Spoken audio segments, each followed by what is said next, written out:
Hiya, so this is PJ from the Steel City Snufflegators. This is KOTE Season 5. This is round 3, so my third game with the deck. Deck list for myself and my opponent in the comments. You can see there that I haven't gone for a mulligan. The reason why I haven't gone for a mulligan is because I've got the Library of the Damned. You can have a look at my opponent's deck. I've obviously done that before the game, but as usual I'm commentating, not live, after I've played the game. After having a look at his deck, he hasn't got any ways to really take cards out of my archive or to take cards out of my hand. But yeah, seeing that I'm going as player 2 and as well that I've got Library of the Damned, I just decided to keep those cards that were in hand. Looking at his deck list, there's no Too Much to Protect, there's no Doorstep to Heaven, there's no Effervescent Principle. There are not ways for him really to remove mass amber that this brig deck will generate. However, there are 3 copies of Baron Mengevin, which say when you discard a card, capture 1. Now if he's got 3 down, he can capture 3 from discarding 1 card. If he discards 3 cards, he can capture 9. So for me, my threat that I identified as the amber removal threat was the Baron Mengevin cards. On his turn 1, he's playing Time Traveller there. That's what he's done on turn 1. Other highlights of his deck, he's got a Proclamation, but I have got artifact removal. I've got a Poltergeist and I've got a Snake Lifter. So the Poltergeist would destroy it, Snake Lifter would steal it. That's his only artifact as well. So it would be useful for me if I could take that away from him with the Snake Lifter. We'll have to see whether or not I get to do that. But yeah, his turn 1, he played down the Time Traveller. He drawed a couple of cards from the Time Traveller, but obviously you can only play 1 card on turn 1. So there are no cards going down after the Time Traveller.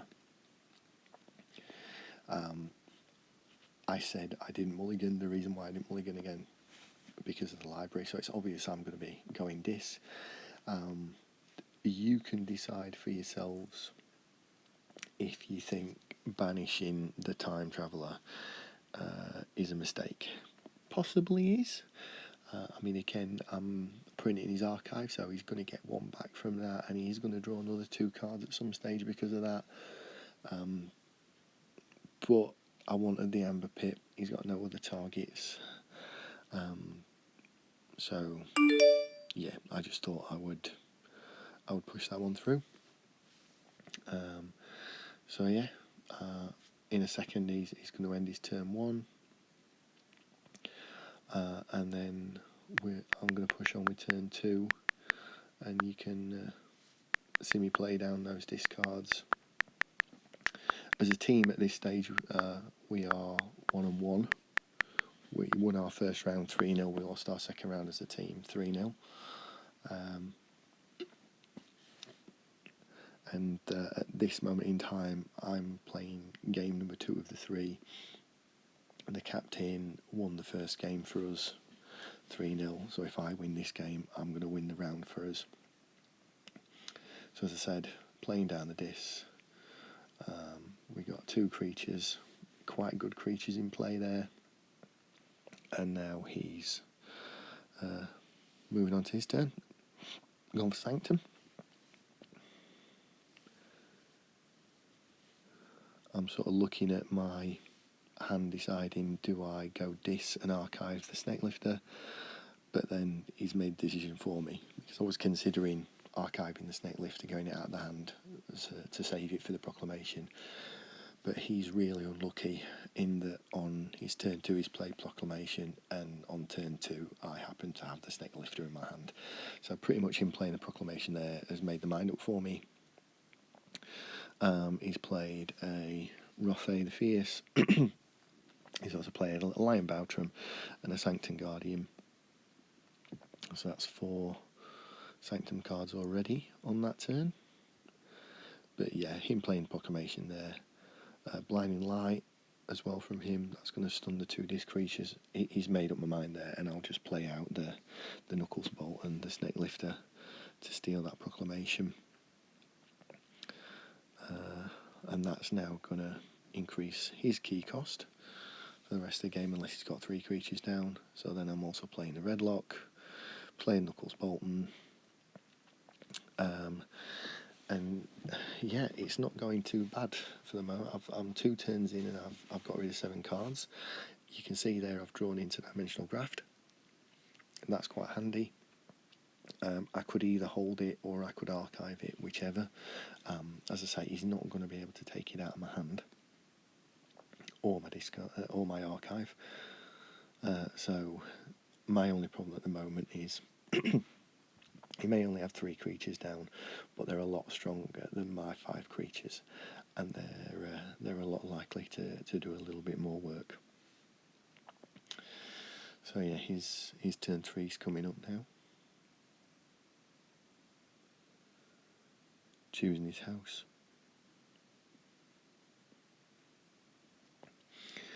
At the moment, I'll be looking at that thinking I can either go into this and remove those stuns and archive the Interdimensional Graft, or I can play Logos. But if I play Logos, I'm only going to put down 2 cards because I'm not going to be using the Interdimensional Graft at this stage.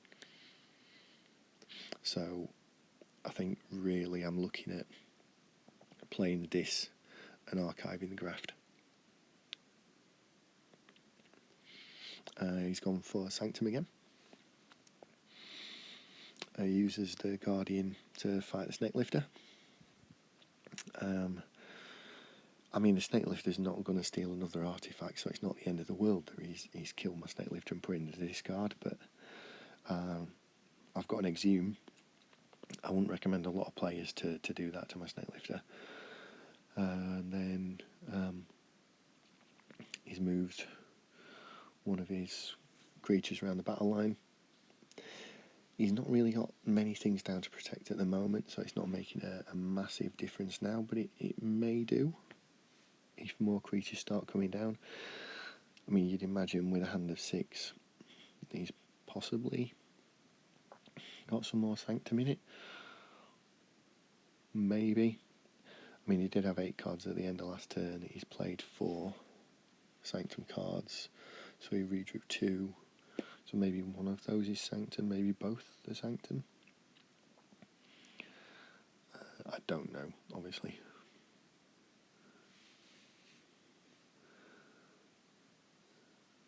And the Lion Bowtrams fought Redlock, and that's killed Redlock. That was probably a good creature worth killing. That's got a nice little ability. And then down comes a Baron Mengavin, one of my threats, because yeah, I'm concerned about him having 3 Baron Mengavins down. None of my creatures are particularly strong enough to be killing Strength 6 creatures. I've got a Life for Life, a couple of those, and I've got a Standardized Testing. But yeah, I don't want to be worrying about that. So I could do with trying to get rid of those. So yeah, I've gone for the Disc there to get the 2 Amber off Misery Exploit, archive the Interdimensional Graft, remove the 2 stuns, and then pass the turn. At the moment, we again, he's got the better board in creatures, but I've got the better artifacts, and I'm keeping with him on Amber. So nothing's gained to our hand just yet. There's the Time Traveller coming down again because he's gone Logos. So obviously going to draw 2 cards off the back of that. Gets a Pip of Amber. Uses Wild Wormhole. Gets another Baron Mengavin from it. So not massively happy about that. But again, at the moment, I haven't got the Brig off or even look like getting the Brig off. So I've not particularly got to worry about mass capture from the Baron Mengavins at the moment.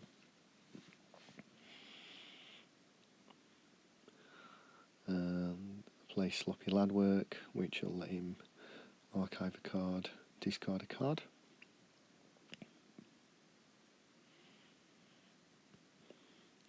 See, now again, I'm looking at what I can play. I've got 3 Shadows cards, 2 logos and a dis. And again, my tactics with this deck, it archives really well. It's about getting the Finite Rupture and the Interdimensional Graft before your opponent forges the second key.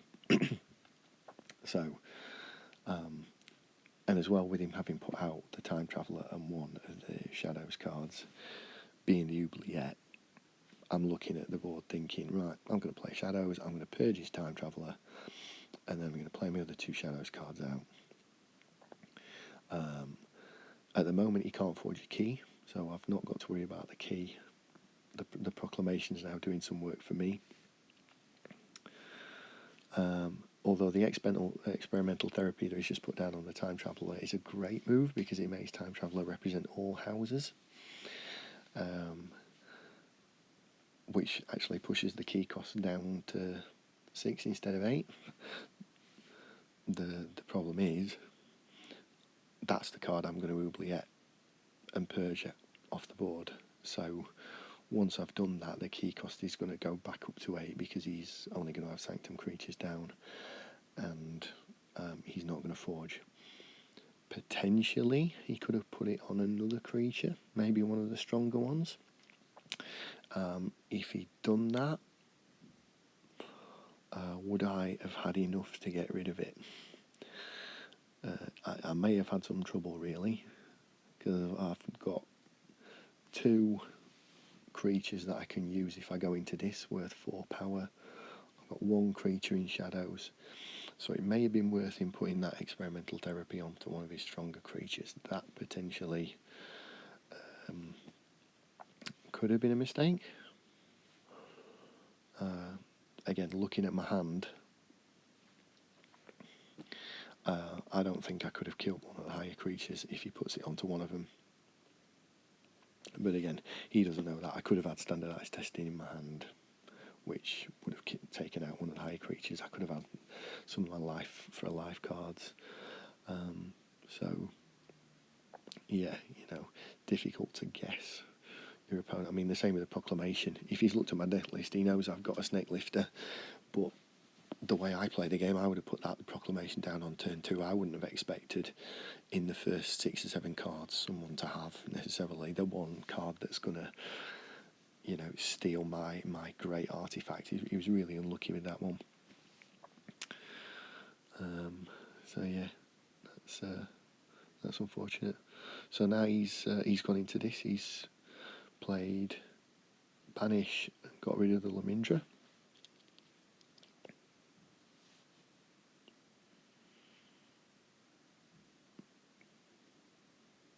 Again, he's just whittling my creatures down, keeping control of the board in terms of how many creatures.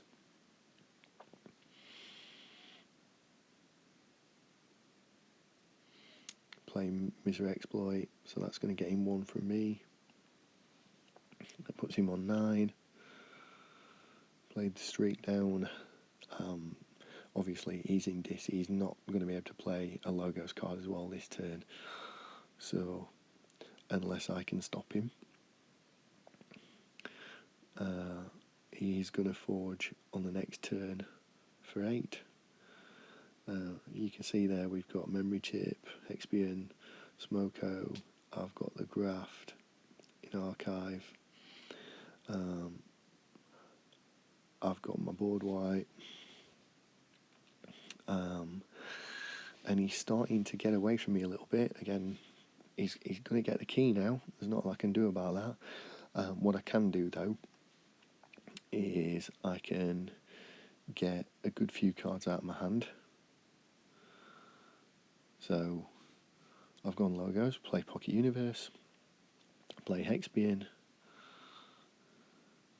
play the Smoko, and then play Standardised Testing, which will put Hexbian into my archive, and because of Hexbian, put another 2 cards into my archive. So there I've got 4 cards in my hand and 2 cards in my archive out of that turn, which is quite good. So he's forged his key, which is good for him. Unfortunately, I didn't get the graft in there, but I've got a miasma now, potentially. So I've got at least one stall. If he gets to key and I haven't got the binary rupture, I can stall him with miasma. So what we can do here, I can either play out 3 shadows cards or play out the 3 discards, but also archive with the Library of the Damned. Let's take a look at what he does first. But yeah, again, based on sheer card volume, I'm probably better off playing the 3 discards and then using Library of the Damned to archive one of the shadows cards. That gets 4 cards out of my hand rather than 3. So I'm already looking at that now and thinking that's probably what I'm going to do, regardless of what my opponent does here.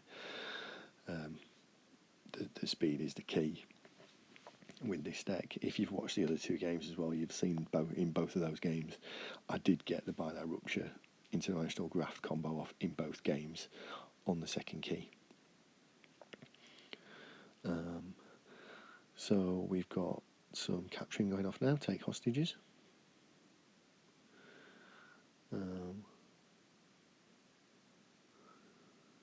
He's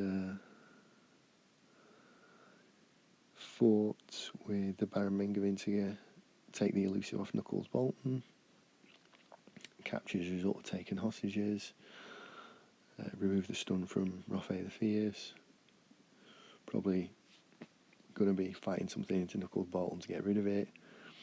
There we go, and that's Knuckles Bolton gone. So now again he's got 3 creatures on his board, I've got none, so he's doing a really good job of controlling the board creatures wise.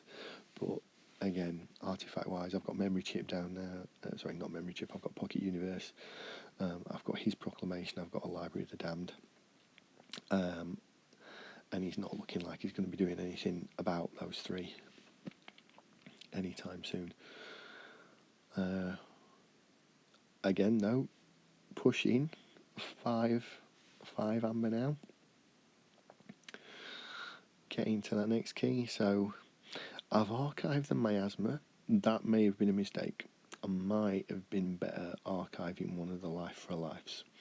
I can't decide. We'll see. I mean, bottom line, it's in the archive. I can access it, but there are times, again, when this deck really, I don't want to take the archive club in my hand and not be able to draw. So I may have been better keeping that in my hand rather than one of the Life for a Lives. We shall see. But yeah, we've played all that down. So now I've got 2 Life for a Lives.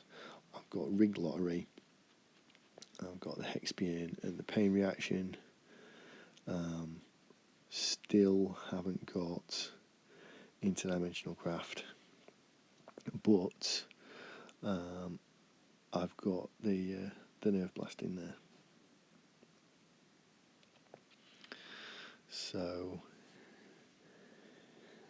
yeah, I've got 1 steal. If he gets to 8, I can steal 1 away. If he gets to 9, I'm going to have to pull the archive and miasma.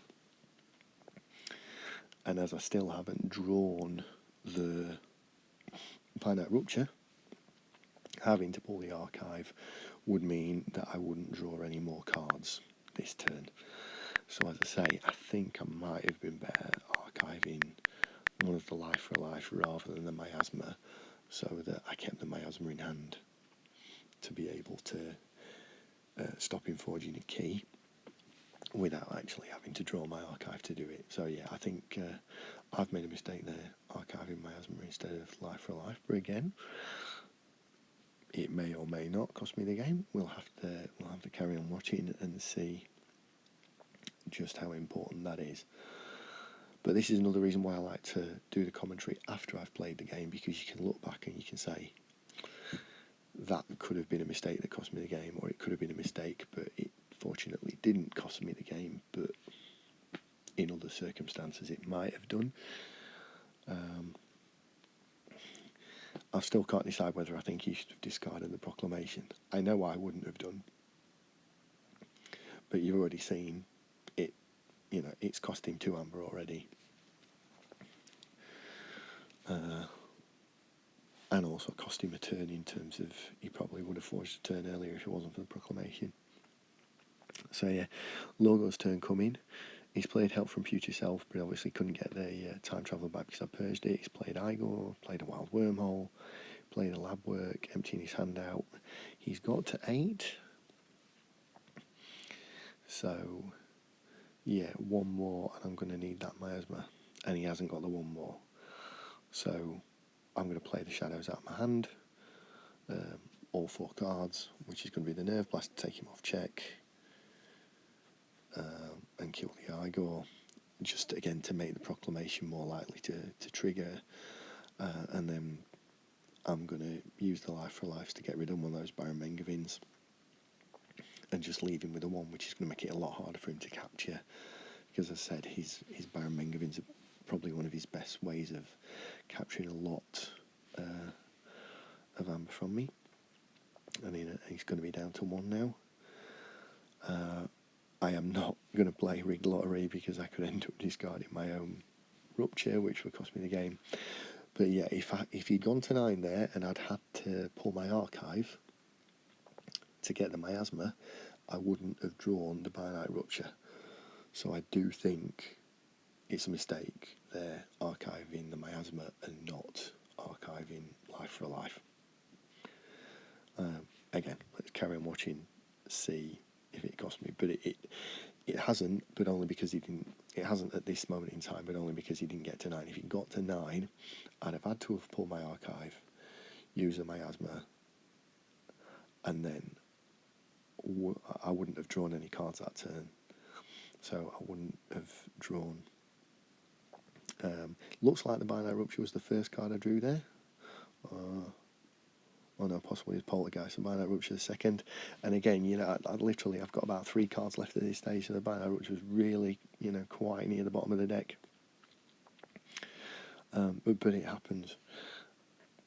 However, this is one of the strengths of this deck because it's got 2 Library of the Damned for Archive. It's also got Memory Chip. It's got the creatures that, when destroyed, you know, in the Archive. So he's done a bit of rush there to get to 10, pressing ahead, which is unfortunate. Probably the worst time he could have done it, because obviously I've got my Brig combo now. Bang. Binite Rupture to push him to 20 and to push me to 6. And then play out all my creatures. Interdimensional Graft, that's me getting 12 back. And then play Hexbian. And now I've got 5 creatures down, all of which, when destroyed, are going to put a creature into my Archive, and 4 of which, when they get destroyed, are also going into my Archive.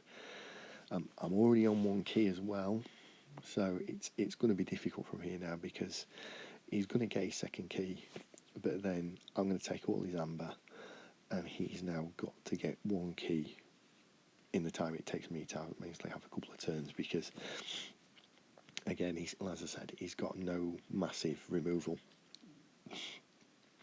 The best he can hope is that he's got a handful of Sanctum that he can discard and use to capture a lot of amber with Baron Mengavin. But again, I've got 18 there. I need 2 lots of 6. I mean, even Evil Eyes push my key cost up to 9. I've still got enough to forge 2 keys. So yeah, he's deciding what to do, but I think that at this stage he's sort of realising there is in a bit of a pickle, and that it's going to be hard to bring it back. Yeah, as I say, so we've got 3 cards left. So he's gone for Gongoozle, knocked out one of the Hexbians.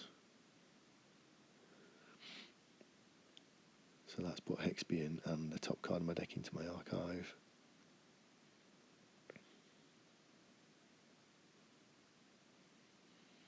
Play the Streak.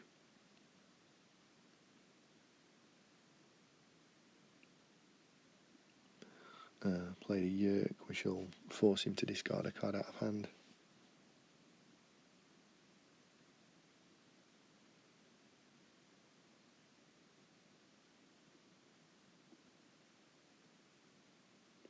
Plays Scullion as well.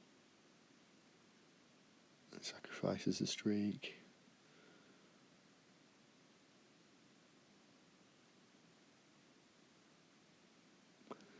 So yeah, there we go. Here comes key number 2. And he's...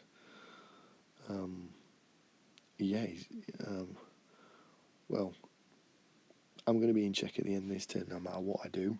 He's not in check, so unless he's got a way to take 7 away from me on his next turn, he's not going to win the game. And I don't play with the deck list in front of me because, you know, at a tournament you're not allowed to play with the deck list in front of you. You see it, but then you have to just do your best to remember it. So what I do, I look at it, I study it, and I try and decide what the threats are. And at this stage, I'm thinking, he isn't stopping me and I've won the game. And yeah, that's pretty much what happens. So yeah, I get this game 3-2. As a team, as I said, the captain also won. The third player, our red player, also won as well. I believe he won 3-2. So as a team, this round we've won 3-0. So first round 3-0, second round lost 3-0, third round win 3-0. As a team, 2-1 now. When I looked at the standings a moment ago, we were 16th, I believe. Funnily enough, I know that there are 2 teams above us who've both gone for a low SAS brig deck along with 2 70+ SAS decks. I keep meaning to have a look at the rest of them and see how many more they are, but it seems to be a very valid tactic in this format and seems to be doing well for quite a few teams. So yeah, you'll have to see how, keep a lookout for if you have to play one of these teams. I think he's been a little bit unlucky though. For me to snake leaf the proclamation, probably won the game. I don't think I'd have got the brig off by his second key if I didn't snake leaf the proclamation. So I think that's probably the game winning moment. Equally, the oubliette and the time traveller. I do think my opponents had a lot of bad luck in this game, and I've had a fair bit of luck with the draw. But unfortunately, sometimes that happens. So I hope you like the video. Snuffs win. See you next time.